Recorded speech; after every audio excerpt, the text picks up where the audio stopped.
हाय दोस्तों, क्या कभी आपने सोचा है कि हमारा भारत जिस शासन व्यवस्था पर चलता है, जिस कानून व्यवस्था पर चलता है, आखिर इस व्यवस्था की नींव कैसे रखी गई होगी? यानी हमारी कानून व्यवस्था का निर्माण कैसे हुआ होगा? क्या कभी आपके जहन में ये सवाल आया है? तो क्यों ना दोस्तों, आज हम इन्हीं सवालों का जवाब जानने की कोशिश करते हैं। तो चलिए दोस्तों, शुरू करते हैं। दोस्तों, इंग्लैंड में एक व्यक्ति था जिसका नाम सर क्लीमेंट एटली था। उस समय वो इंग्लैंड का प्रधानमंत्री था। उसने भारत में एक मिशन भेजा जिसे कैबिनेट मिशन कहा गया। 24 मार्च 1946 को कैबिनेट मिशन दिल्ली पहुंचा, जिनके सदस्य क्रिप्स, लॉर्ड पैथिक लॉरेंस और एवी अलेक्जेंडर थे। कैबिनेट मिशन ने 16 मई 1946 को अंतरिम सरकार की स्थापना की। प्रतिनिधित्व का आधार जनसंख्या था। 10 लाख की आबादी पर एक प्रतिनिधित्व संविधान सभा में चुना जाएगा। प्रत्येक समुदाय के प्रतिनिधि विधान मंडल में अपने समुदाय के सदस्यों द्वारा चुने जाने थे, जो सामान्य मुस्लिम और सिख समुदाय के थे। संविधान सभा में कुल सदस्य संख्या 389 निश्चित की गई। ब्रिटिश प्रांतों से 292 सदस्य, देशी रियासत से 93 सदस्य और चीफ कमिश्नरी सदस्य थे 4, अर्थात 292 प्लस 4 यानी 296 सदस्य थे। इस प्रकार सामान्य की संख्या थी 213, मुस्लिमों की 79 और सिखों की संख्या 4 थी। हैदराबाद एक ऐसी रियासत थी जो संविधान सभा में शामिल ही नहीं हुई थी। अब बात करते हैं अंतरिम सरकार के गठन की। 2 सितंबर 1946 को अंतरिम सरकार का गठन किया गया, जिसके उपाध्यक्ष जवाहरलाल नेहरू को बनाया गया।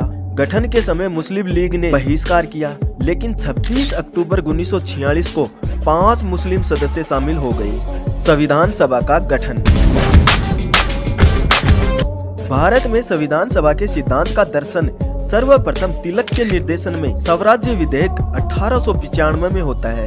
1922 में महात्मा गांधी ने कहा था कि भारतीय संविधान भारतीय इच्छानुसार ही होगा। जुलाई 1946 को कैबिनेट मिशन योजना के तहत संविधान सभा का चुनाव हुआ। चुनाव अप्रत्यक्ष रूप से प्रांतीय विधानसभा के सदस्यों द्वारा किया गया था। संविधान सभा में कुल सदस्यों की संख्या थी 389, जो ब्रिटिश प्रांतों से थे 292 सदस्य, देशी रियासतों से थे 93 सदस्य और कमिश्नरी क्षेत्र 4 थे। अजमेर, मेरवाड़ा, दिल्ली, कुर्ग और ब्रिटिश बलूचिस्तान कमिश्नरी क्षेत्र थे। सदस्यों का आधार सांप्रदायिक था, जो इस प्रकार थे: सामान्य 213 सदस्य, मुस्लिम 79 सदस्य और सिख 4 सदस्य। चुनाव का जो परिणाम था वो इस प्रकार था: कांग्रेस को मिली 208 सीटें, मुस्लिमों को मिली 73 सीटें और निर्दलीय रहे 8 सदस्य। अब जानते हैं संविधान निर्माण की प्रक्रिया के बारे में। संविधान निर्माण में कुल 3 बैठकें हुई। प्रथम बैठक 9 दिसंबर 1946 को होती है। सच्चिदानंद सिन्हा को अस्थायी अध्यक्ष के रूप में चुना गया। ध्यान रहे, प्रथम बैठक में मुस्लिम लीग ने भाग नहीं लिया था। इसमें कुल 208 सदस्यों ने भाग लिया।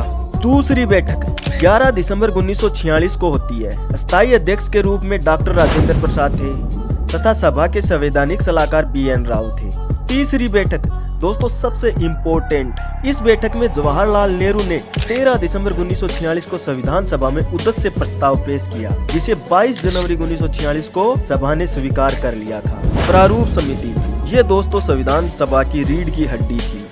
29 अगस्त 1947 को प्रारूप समिति का गठन किया गया, जिसके अध्यक्ष थे डॉक्टर भीमराव अंबेडकर, जिसमें कुल 7 सदस्य थे। 26 अक्टूबर 1948 को संविधान सभा में प्रारूप को प्रस्तुत कर दिया गया। इस प्रारूप समिति में डॉक्टर भीमराव अंबेडकर अध्यक्ष थे, गोपाल स्वामी अयंगर इसके सदस्य थे, KM मुंशी ये भी इनके सदस्य थे, अलादी कृष्ण स्वामी अयंगर ये भी इनके सदस्य थे, मोहम्मद सादुल्लाह ये भी इनके सदस्य थे। इसके बाद BL मिश्र और DP खेतान। दोस्तों संविधान सभा में अलग अलग वाचन हुए, जिनमें से कुल 3 वाचन हुए थे। प्रथम वाचन 4 नवंबर 1948 से लेकर के 9 नवंबर 1948 तक चला था। दूसरा वाचन 15 नवंबर 1948 से लेकर के 17 अक्टूबर 1949 तक चला था। दोस्तों दूसरे वाचन में प्रत्येक खंड पर व्यापक विचार किया गया।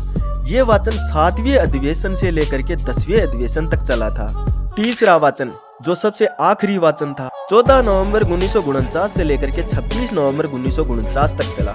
26 नवंबर 1949 को भारतीय संविधान को अंगीकार कर लिया गया। संविधान पर कुल 284 सदस्यों ने हस्ताक्षर किए। कुल 12 अधिवेशन हुए। ध्यान रहे दोस्तों, कुल 12 अधिवेशन हुए, लेकिन संविधान निर्माण में कुल 11 ही अधिवेशन हुए थे। हमारे संविधान निर्माण में कुल 2 वर्ष 11 माह 18 दिन का समय लगा था तथा प्रारूप समिति पर कुल 114 दिन तक चर्चा चली थी। संविधान निर्माण के समय 395 अनुच्छेद, 8 अनुसूची और 22 भाग थे। अंतिम बैठक 24 जनवरी 1950 को हुई।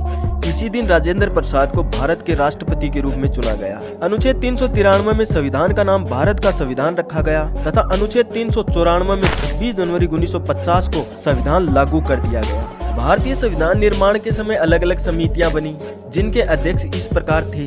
प्रारूप समिति के अध्यक्ष थे डॉक्टर भीमराव अंबेडकर, जो देश के पहले कानून मंत्री भी थे।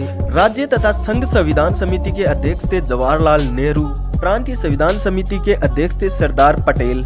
मूल अधिकार एवं अल्पसंख्यक समिति के अध्यक्ष भी थे पटेल। झंडा समिति के अध्यक्ष थे राजेंद्र प्रसाद। देशी रियासत समिति के अध्यक्ष भी थे राजेंद्र प्रसाद। संघ शक्ति समिति के अध्यक्ष थे जवाहरलाल नेहरू। तो दोस्तों, इस प्रकार से हमारे संविधान का निर्माण हुआ था। आपके सुझाव हमेशा आमंत्रित है। जय हिंद साथियों।